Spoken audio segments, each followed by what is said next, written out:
បន្ទប់ទទួលភ្ញៀវធំទូលាយនិងស៊ីវិល័យ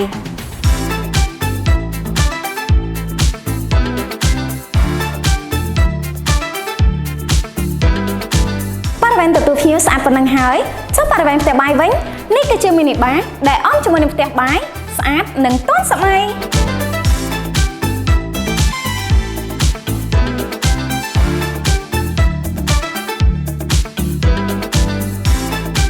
អូហ្វីពិតជាសំខាន់ណាស់សម្រាប់អ្នកធ្វើការហើយនេះគឺជាបន្ទប់ធ្វើការរបស់មេគ្រួសារ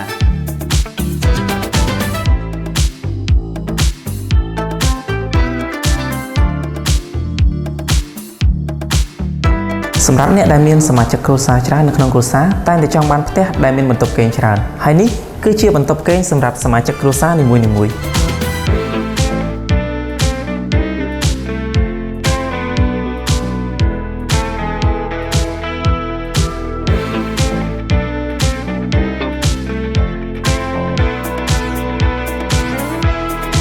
ទាំងអស់នេះគឺជាផ្ទះខេងមេឡាដ៏ស្កឹមស្កៃរបស់បរិយាចៃឧត្តមរស់នៅដោយភាពថ្លៃថ្នូរនិងសុខសុវត្ថិភាព